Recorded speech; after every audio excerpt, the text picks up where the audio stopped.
विद्यार्थी मित्रों, गया तासमां प्रकरण 1 ની અંદર આપણે દાખલા નંબર 7 સુધી સંપૂર્ણ અભ્યાસ કરેલો. આજે આપણે દાખલા નંબર 8 થી આગળની વાત કરીશું. તો દાખલા નંબર 8, 8મા દાખલાની રકમ એવી છે કે આપણને એક ગણ એ આપેલો છે. ગણ એ છે 1 2 3 4 અને 5. આ ગણ ઉપર વ્યાખ્યાયિત સંબંધ આર આપેલો છે. એ અને બી ઘટક વચ્ચેનો સંબંધ, જ્યાં એ અને બીનો ધન તફાવત યુગ્મ સંખ્યા છે.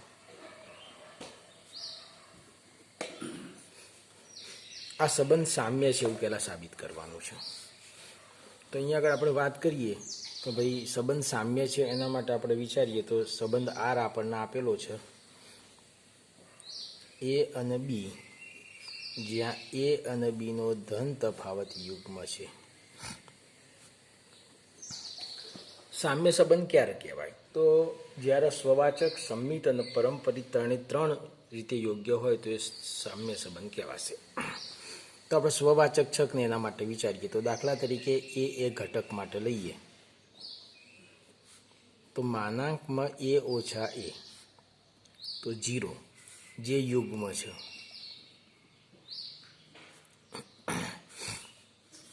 બરાબર, માટે કહી શકાય કે સંબંધ આર સ્વવાચક છે.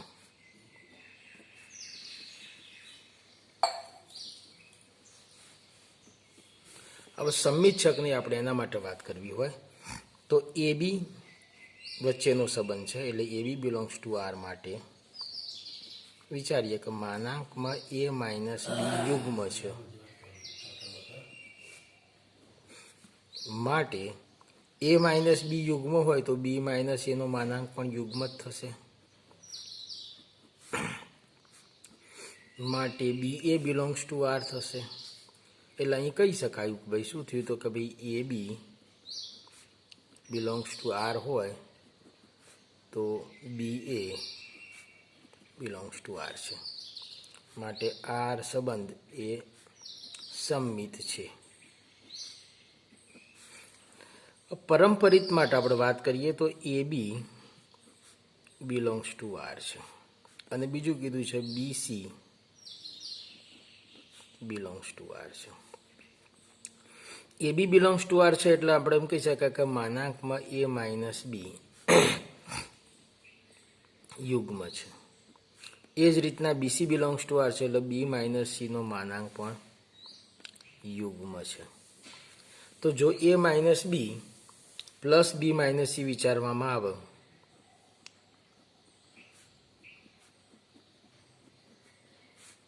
બરાબર યુગ્મ થશે એ માઇનસ બી પ્લસ બી માઇનસ સી યુગ્મ થશે. માટે એ માઇનસ સીનો માનાંક યુગ્મ થશે. એટલે અહીંયા આગળ સંબંધ આર એ પરંપરિત છે. એટલે સંબંધ આર એ સ્વવાચક,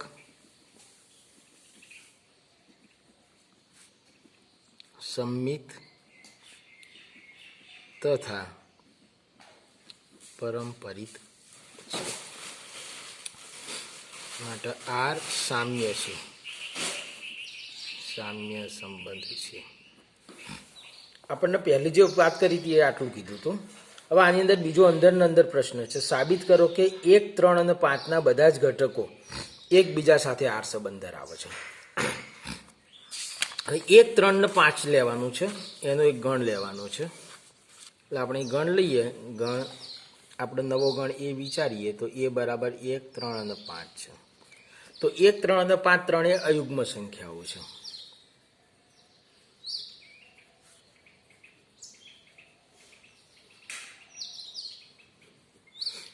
અને એમનો ધન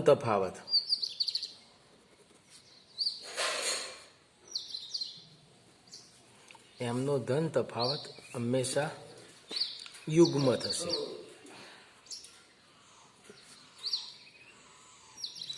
માટે એ ગણના ઘટકો સંબંધ આર ધરાવે છે.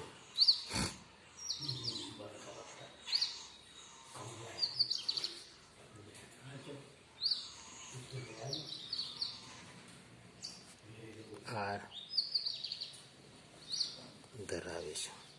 બીજી વાત કરી છે કે 2 ને 4, જો ગણ એ બરાબર 2 ને 4 લેવામાં આવે તો 2 અને 4 યુગ્મ સંખ્યા છે,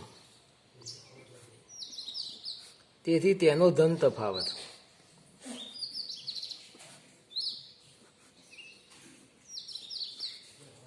યુગ્મ થાય, માટે તે પણ આર સંબંધ ધરાવે છે.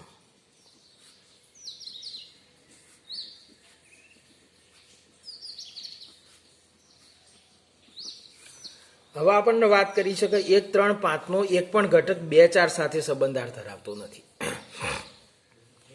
હવે જો અહીંયા આગળ આપણે વિચારીએ ગણ એ બરાબર 1, 3, 5 અને ગણ બી બરાબર 2 અને 4, તો પ્રથમ ગણની અંદર અયુગ્મ અને બીજા ગણમાં યુગ્મ ઘટક છે, એટલે એ બિલોંગ્સ ટુ એ અયુગ્મ છે અને બી બિલોંગ્સ ટુ બી યુગ્મ છે.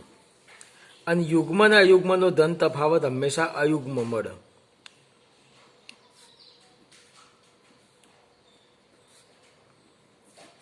માટે એ અને બીના ઘટકો સંબંધાર ધરાવતા નથી. એના ઘટક બીના ઘટક સાથે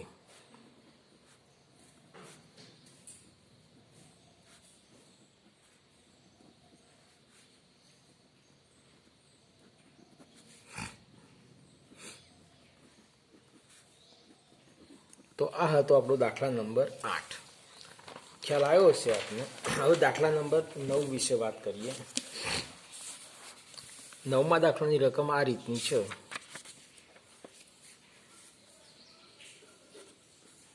સાબિત કરો કે ગણ એ બરાબર આપણને આપ્યું છે X belongs to Z 0 less than or equal to X less than or equal to 12. આના પર વ્યાખ્યાયિત સંબંધ સામ્ય છે. એમાં 2 સંબંધો આપેલા છે. પહેલો સંબંધ છે સંબંધ આર, એ અને બી વચ્ચે સંબંધ, જ્યાં એ માઇનસ બીનો માનાંક એ 4નો ગુણિત છે.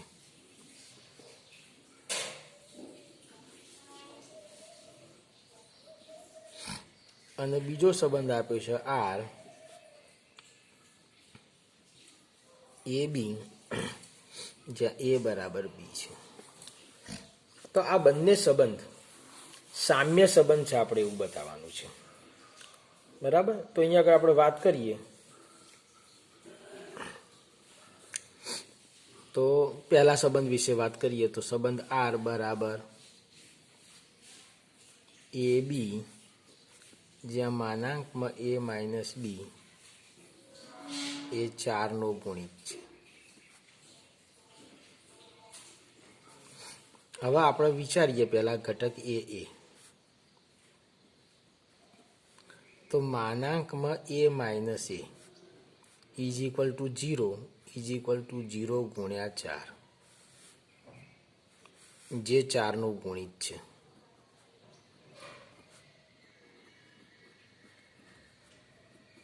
અને આ 4નો ગુણિત છે, માટે કહી શકાય કે એ બિલોંગ્સ ટુ આર છે. માટે સંબંધ સ્વવાચક છે. હવે આ સંબંધ સ્વવાચક તો છે. હવે સંમિત કે પરમપરિચ્છકને એની ચકાસણી કરવી છે. તો આપણે વિચારીએ કે ભાઈ a B belongs to R છે. આનો અર્થ એવો થશે માનાંકમાં a minus b is equal to 4k. 4નો ગુણિત છે એટલે 4 ગુણ્યા કંઈક કિંમત મળે. માટે એ માઇનસ બીનો ધન તફાવત એ જ બી માઇનસ એનો ધન તફાવત થાય એટલે ઇઝ ઇક્વલ ટુ 4k થશે.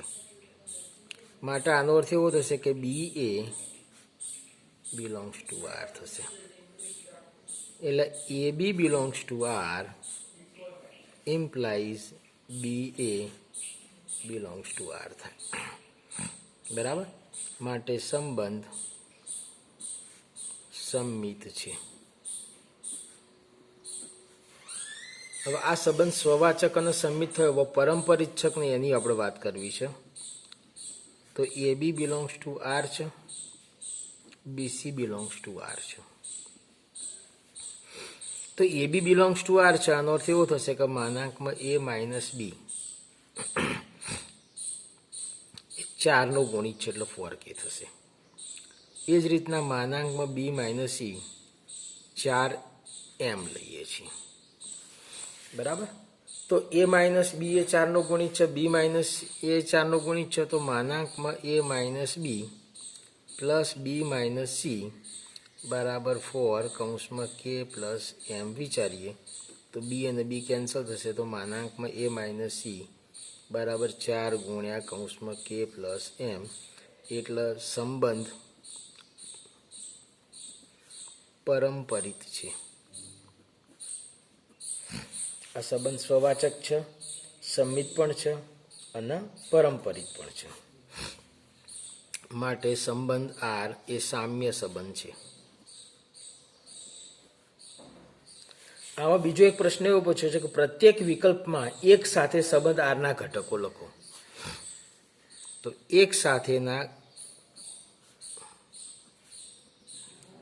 સંબંધ R ના ઘટક, તો જુઓ એકની જોડે આપણે 12 સુધીના અંદરના ઘટક વિચારવાના છે કે જેનો તફાવત 4નો ગુણિત મળતો હોય. તો એક જોડે 5 લઈએ તો 4નો ગુણિત આવશે. એક સાથેનો સંબંધ તો 1 5. એકની સાથે 1 લઈએ તો પણ 1 ઓછા 1 0 થાય એટલે 4નો ગુણિત થાય. પછી 1 9 લઈએ તો 8 મળે એ પણ 4નો ગુણિત થાય.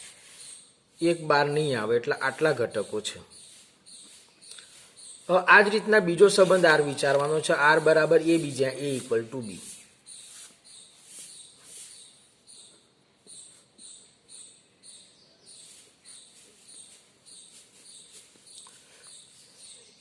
તો અહીંયા વાત કરું એ ઘટક માટે,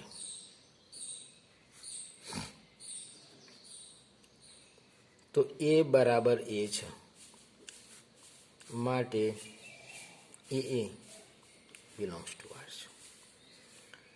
માટે સંબંધ સ્વવાચક છે. આ સંબંધ સ્વવાચક તો છે પણ સંમિત છે, એની ચકાસણી કરીએ. તો એ બી આ ઘટક માટે લઈએ છીએ. એ બી બિલોંગ્સ ટુ R છે માટે a બરાબર b છે, માટે b બરાબર a થાય, માટે બી એ બિલોંગ્સ ટુ R થશે. એટલે a B belongs to R માટે બી એ બિલોંગ્સ ટુ R માટે મળે છે, માટે સંબંધ સંમિત છે. હવે આ સંબંધ પરંપરિત છે એના માટેની વાત હું કરું તો લઉં છું કે દાખલા તરીકે A B belongs to R છે, એ જ રીતના B C belongs to R છે. A B belongs to R છે એટલે એ બરાબર બી છે, તથા B C belongs to R છે એટલે બી બરાબર સી છે. માટે એ બરાબર સી થાય, માટે A C belongs to R મળે છે. માટે સંબંધ પરંપરિત છે. એટલે આ સંબંધ સ્વવાચક પણ છે, સંમિત પણ છે અને પરંપરિત પણ છે. માટે સંબંધ R સામ્ય છે. હવે આ સંબંધના એકના ઘટક લખવાના છે, એકના અનુરૂપ ઘટકો. તો એકની સાથે સંબંધ ધરાવતો ઘટક એક જ છે.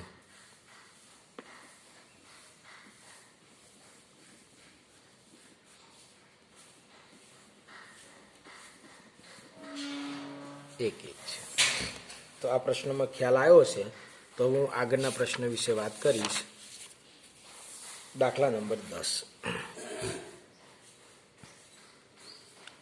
10મા દાખલામાં એવું કીધું છે કે એવા ઉદાહરણ આપવાના છે કે જે શરતોના આધીન, પહેલી શરત છે સંમિત હોય પરંતુ સ્વવાચક કે પરંપરિત ન હોય.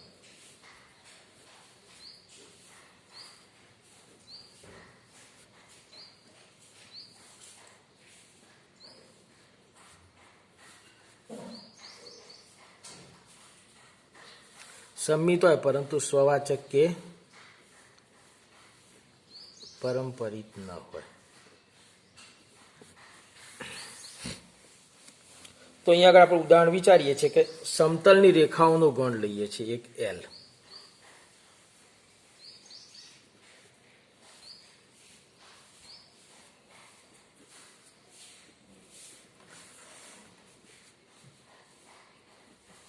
હવે આ રેખાઓને ગણ પૈકીની બે રેખા વચ્ચેનો સંબંધ લઈએ છીએ કે સંબંધ આર બરાબર એક્સ વાય, જ્યાં એક્સ એ વાયના લંબ છે, X Y belongs to L. હવે આ સંબંધની વાત કરું તો આ સંબંધ સંમિત છે પણ સવાચક પરંપરિત નથી. તમને બતાવું સમજાવું. સવાચક માટે વાત કરીએ તો એક્સ એક્સ ઘટક માટે વિચારીએ તો એક્સ લંબ એક્સ શક્ય નથી, માટે સ્વવાચક નથી.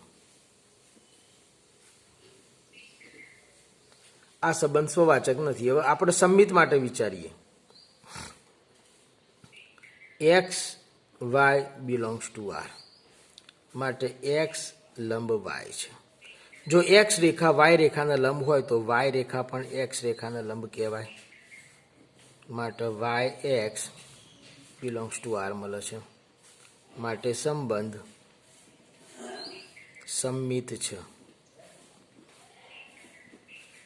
સ્વવાચક છે, સંમિત છે. હવે પરંપરિત માટે વાત કરીએ તો x Y belongs to R છે, Y Z belongs to R છે. એટલે કે એક્સ લાઇન એ પરપેન્ડિક્યુલર ટુ વાય, એક્સ એ વાયના લંબ છે, વાય એ ઝેડના લંબ છે, તો એક્સ અને ઝેડ બે પેરેલલ થવી જોઈએ. એટલે અહીંયા આગળ આપણે કહી શકાય કે એક્સ અને ઝેડ વચ્ચે સંબંધ મળતો નથી, એટલે X Z not belongs to R, માટે પરંપરિત નથી. એટલે આપણને ઉદાહરણ જ માંગેલું છે, આપણને એવું પ્રૂવ કરવાનું નથી કીધું, પણ તમને સમજાયું. માટે આ ઉદાહરણ શેનું મળ્યું ભાઈ? સંમિત છે. માટે આપેલ સંબંધ સંમિત છે પરંતુ સ્વવાચક કે પરંપરિત નથી. સંબંધ આર સંમિત છે પણ સ્વવાચક કે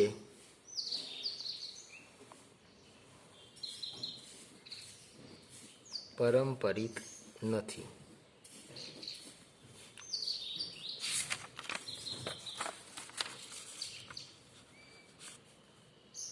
ચલો બીજું શેનું ઉદાહરણ માંગ્યું છે? તો બીજા ઉદાહરણમાં એવું કીધું છે કે ભાઈ પરંપરિત હોય, સ્વવાચક કે સંમિત ના હોય.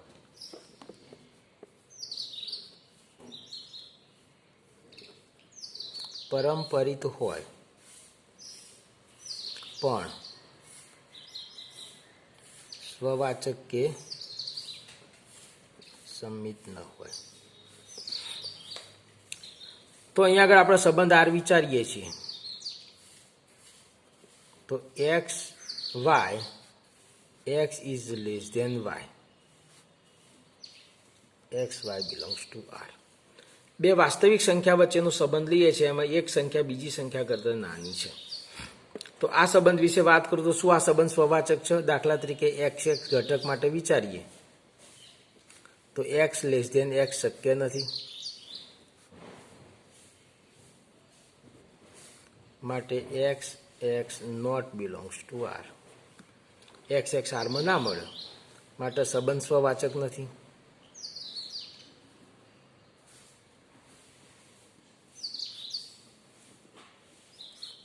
સંમિત છે કે નહીં જુઓ, તમે ચેક કરો. દાખલા તરીકે એક્સ વાય ઘટક આરનો ઘટક છે, X Y belongs to R છે, એનો અર્થ કે એક્સ લેસ ધેન વાય છે. જો એક્સ નાનો હોય વાય કરતો તો વાય એ એક્સ કરતા નાનો ક્યારેય હોઈ શકે નહીં, માટે Y X not belongs to R થશે. એટલે અહીંયા આગળ એક્સ વાય ઘટક આરમાં છે તો વાય એક્સ ઘટક આરમાં નથી, માટે સંબંધ સંમિત નથી.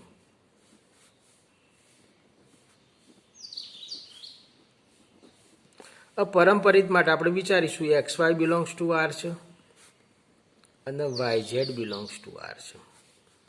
તો અહીંયા આગળ આપણે વાત કરીએ X Y belongs to R છે એનો અર્થ કે એક્સ લેસ ધેન વાય છે, Y Z belongs to R છે, વાય લેસ ધેન ઝેડ છે. એટલે X less than Y less than Z, એનો અર્થ કે એક્સ લેસ ધેન ઝેડ થાય, માટે X Z belongs to R થાય. એટલે આ સંબંધ પરંપરિત છે.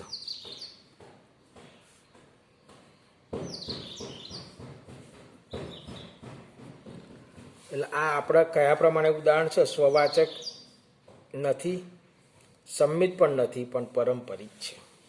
ત્રીજું કીધું છે સ્વવાચક અને સંમિત હોય પરંતુ પરંપરિત ન હોય.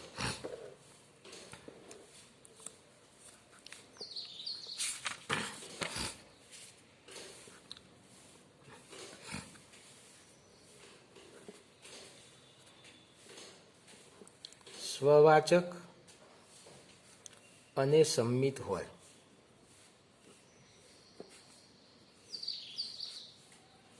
પણ પરંપરિત ન હોય. સ્વવાચક અને સંમિત હોય પણ પરંપરિત ના હોય તો એના માટે હું લઉં છું કે ભાઈ સંબંધ આર એક્સ વાય, એક્સ એ વાયનો મિત્ર છે.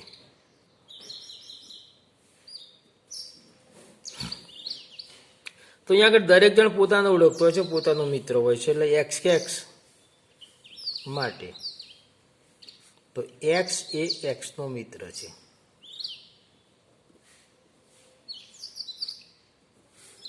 માટે x X belongs to R. હવે એક્સ વાય માટે જો X Y belongs to R હોય તો એક્સ એ વાયનો મિત્ર છે. જો એક્સ એ વાયનો મિત્ર હોય તો વાય પણ એક્સનો મિત્ર હોય જ. માટે કહી શકાય કે ભાઈ y x belongs to R છે. એટલે x Y belongs to R હતું તો y x belongs to R મળ્યું આપણને. માટે સંબંધ સંમિત છે. હવે અહીંયા x Y belongs to R છે, Y Z belongs to R છે. એટલે અહીંયા કહી શકાય કે એક્સ એ વાયનો મિત્ર છે,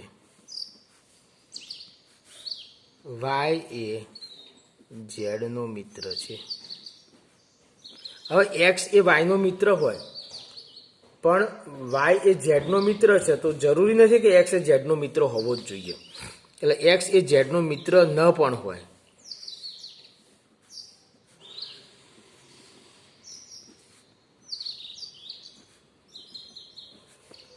એટલે કંઈ X Z not belongs to R મળી શકે છે.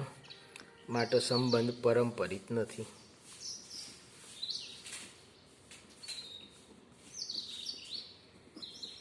એટલે આ સંબંધ સ્વવાચક અને સંમિત